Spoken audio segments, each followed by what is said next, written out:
Hey everybody, this is Natalie. Welcome back to my channel. I had a flurry of new visitors or subscribers the last few days, so thank you very much, and thank you to the other subscribers. I don't know how you found me, but I appreciate you, even if you're just here for the train wreck. There's a lot of that going on lately.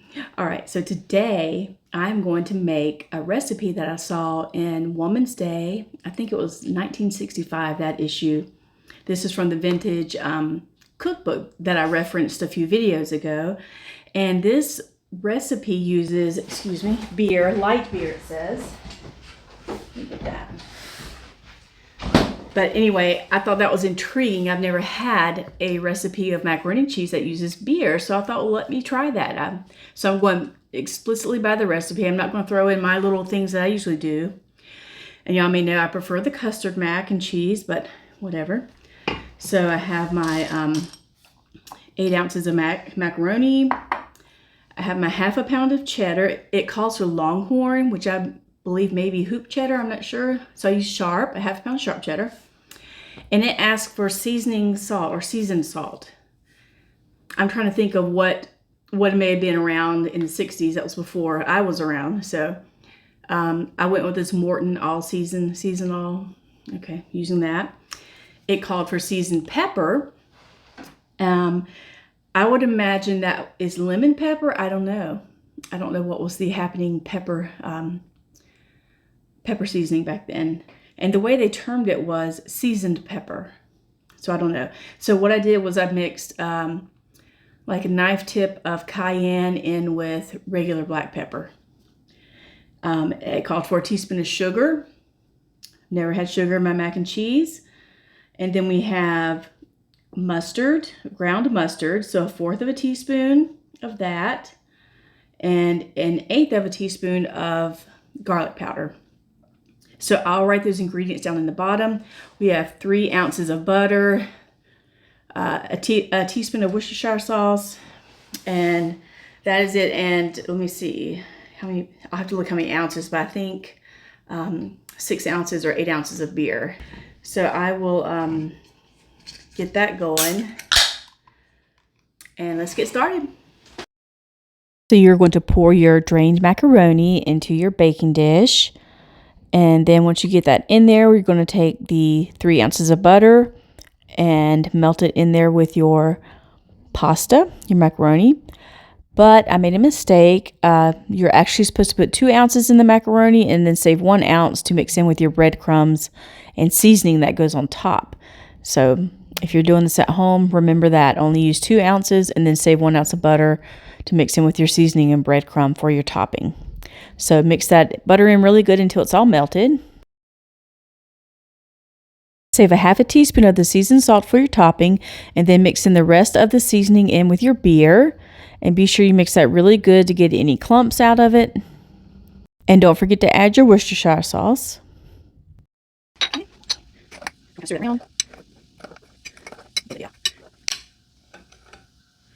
I am so intrigued by this. Okay, you're going to put most, it said most of your cheese into the macaroni here. So we have a ½ pound, so I'm just going to kind of work this in a little bit at a time because that's a lot of cheese. So let's go ahead and do that. Put more in there.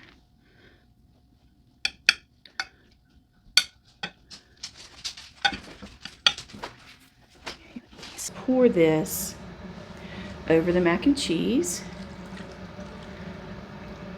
I just have never in my life. I'm skeptical but hopeful. How about that? Okay, so now what we're going to do is put our cheese back on. Go ahead and put it over the top.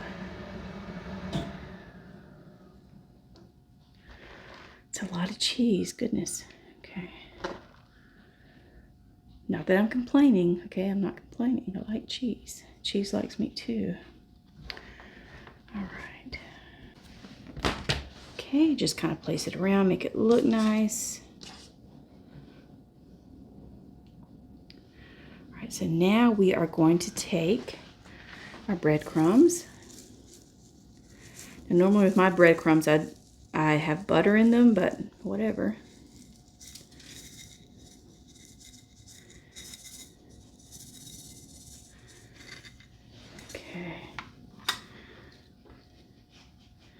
should pick up some grease from the cheese, but okay.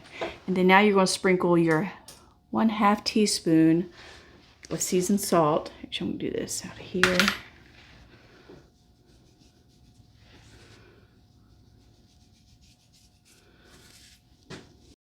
My oven is preheated to 350, so I will put it in for 20 minutes using convection. If you don't have convection, put it in for 45 minutes. This looks very good. Let's see how it tastes now.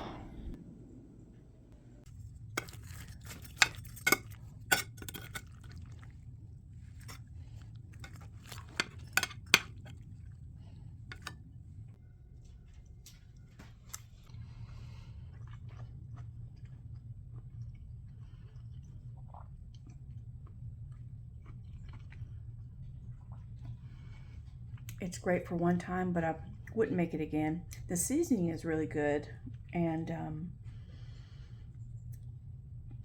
I would definitely work with that kind of seasoning again, but the beer taste just wasn't there for me. But it has cheese, so I would probably rate that like a 6 or 7 out of 10. It's not something that I would make again, but it's not hideous.